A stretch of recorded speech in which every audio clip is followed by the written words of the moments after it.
On se retrouve dans cette dernière vidéo pour parler de la série des 6 erreurs que je vois les débutants faire dans l'immobilier. Dans la précédente vidéo, je t'ai parlé des 3 premières erreurs. J'ai coupé parce que la vidéo faisait trop longue. Et donc, dans cette dernière série, dans cette dernière partie-là, je te parle des 3 dernières erreurs, les 2 plus le bonus que j'ajoute. 4e erreur dont je vais te parler, c'est le fait d'aller en visite comme ça, tu vois. ça me fait rire, mais il y en a beaucoup comme ça qui pensent qu'ils vont tout retenir. Aller en visite sans prendre aucune note. Genre, on écoute, on regarde, on prend les photos et puis on ne prend pas de notes alors qu'on pose des questions très intéressantes. Alors que parfois même, sans poser des questions, le vendeur va te donner des informations capitales qui pourraient t'aider à négocier, qui pourraient t'aider à avoir vraiment une vision complète sur le bien à la fin de la journée. Imagine, tu fais une journée, tu visites 4 biens. Et que ces biens-là, dans la semaine qui a suivi, tu en as visité d'autres. Et qu'au final, tu te laisses une semaine. Bon, déjà que c'est très long, une semaine pour prendre des décisions. Si c'est une belle affaire, tu l'auras raté. Mais admettons, dans mon exemple, tu prennes une semaine pour ensuite t'asseoir et décider de sur quel bien tu vas faire tes offres. Est-ce qu'au bout d'une semaine, tu te rappelleras des détails qu'on t'a donnés lors de ta visite? Je ne pense pas. Parce que dans une semaine, tu fais énormément de choses. Quand tu vas en visite, il faut absolument que tu notes les points essentiels parce que ce sont ces points-là qui te permettront de faire vraiment un scan à la fin de la journée ou le lendemain ou le surlendemain sur ton bien, sur tes biens que tu as visités pour ensuite prendre des décisions éclairées. Ok? Donc, aller en visite les mains dans la poche et juste discuter au calme avec l'agent immobilier, faire son immopreneur en mode voilà. Non, on n'est pas là pour jouer un rôle. On est là pour avoir des informations capitales qui vont nous permettre de pouvoir décider de est-ce que le bien est intéressant ou pas. Est-ce que je choisis le bien A, le bien B ou le bien C. Donc, on n'y va pas les mains dans les poches. On y va avec son carnet ou avec son téléphone en fonction de comment tu notes. Mais il faut noter. Le plus important, c'est de noter pour avoir les informations quelque part, pour ne pas avoir des oublis. Oublier les détails. Les détails sont importants. Et tu ne peux pas tout retenir. C'est humain, quoi. C'est normal. Donc, pour t'aider, je t'invite vraiment à noter. Quand tu es en visite, note les choses pour ensuite pouvoir y revenir et pouvoir prendre les bonnes décisions sur ton investissement immobilier. Et la 5e chose dont je vais te parler, très souvent celle-là, peut-être que ça te parle, ce sont les personnes qui comptent vraiment sur leur banque, quoi. Ah oui, moi, ma banque m'a dit que. Oui, ma banque, elle m'a dit ceci.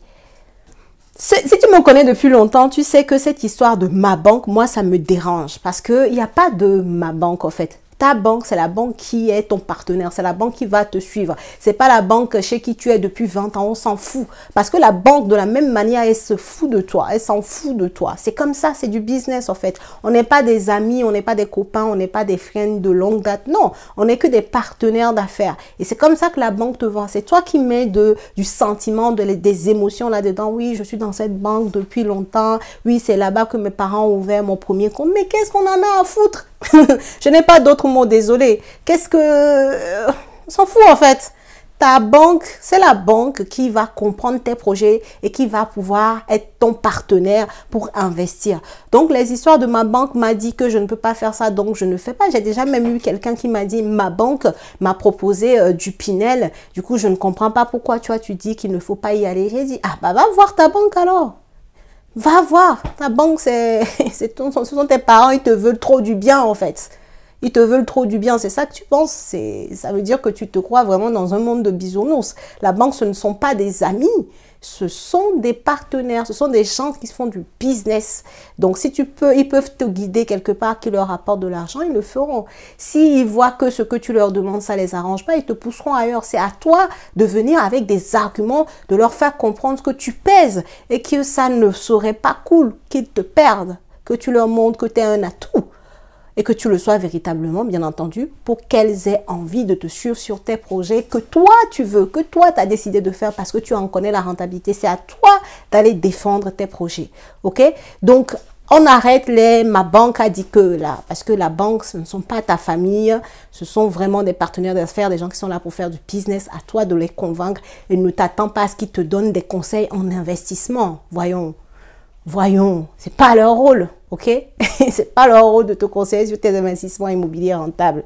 Donc, arrêtons avec les ma banque, ma banque, ma banque. Si ta banque ne veut pas te financer, va voir ailleurs. J'en vois encore trop à mon goût qui disent « Ah, bah j'ai laissé tomber parce que ma banque a refusé de me financer. » Alors qu'il y a tant de multitudes d'autres banques qui peuvent aussi t'aider à pouvoir concrétiser ton projet. Arrêtons cette histoire de ma banque. Il faut vraiment être ouvert par rapport aux autres banques. Ne pas hésiter à aller voir la concurrence. Parfois même ta banque peut te faire une offre et tu décides d'aller voir la concurrence pour pouvoir comparer et prendre l'offre, les conditions bancaires qui t'arrangent le plus en fait, tout simplement. Donc, ça, c'est une erreur de compter que sur ta banque, de vraiment le prendre, tout ce que ta banque te dit comme agent comptant et de vraiment te focaliser sur ta banque. Voilà. Et si je devais te faire vraiment une erreur en bonus que je vois aussi et que ce qui serait vraiment intéressant, surtout pour les débutants, franchement, c'est ce truc-là de penser que ton cas sera différent. Je me suis déjà vue en train de conseiller à des débutants: ok, ne fais pas cet investissement parce qu'il y a trop de travaux, parce que en ce moment, tu vois, si tu fais ça, ça va être compliqué pour avoir ton financement. Et j'ai déjà vu des débutants aller quand même ce genre d'investissement parce que pour eux, le projet en valait vraiment le coup. C'est le projet à faire et finalement ne pas avoir de financement et ne pas pouvoir réaliser le projet. Ton cas n'est pas différent. Les stratégies sont les stratégies. En fonction de l'époque dans laquelle on est, de la période qu'on traverse, il y a des cases à cocher. Donc, quand quelqu'un qui a l'expérience te dit, en tant que débutant, fais ça, fais ça, fais ça, ne pense pas que ton cas ton cas est différent. Peut-être pour toi, ça va se passer autrement. Les stratégies sont les stratégies. Si tu veux aller vite, je t'assure, sois quelqu'un de coachable, sois quelqu'un qui est à l'écoute et qui fait ce qu'on lui dit. Surtout quand tu as confiance en la personne qui t'accompagne, eh ben, fais confiance à ce qu'elle te dit parce que certainement, elle ne te le dit pas au hasard, quoi. Ne pense pas que comme c'est toi, ça sera différent. Comme c'est toi, tu auras les arguments pour que ça fonctionne. Comme c'est toi, la banque va céder alors que tu es primo-accédant et que tu lui emmènes un projet avec beaucoup trop de travaux. Par exemple, il y a d'autres types de situations, mais je prends celle-là en exemple, en fait, pour te faire comprendre que quand tu es débutant, il faut vraiment appliquer ce que tu apprends, les stratégies on t'enseigne pour pouvoir aller au bout de ton projet et pouvoir le réaliser, le concrétiser. Voilà ce que je voulais te partager dans cette vidéo et je vais te faire le résumé parce que du coup la vidéo c'est scindé en deux pour qu'elle ne soit pas trop longue. Je vais te faire le résumé des 6 erreurs finalement qu'on a vu, les 5 prévues plus le bonus.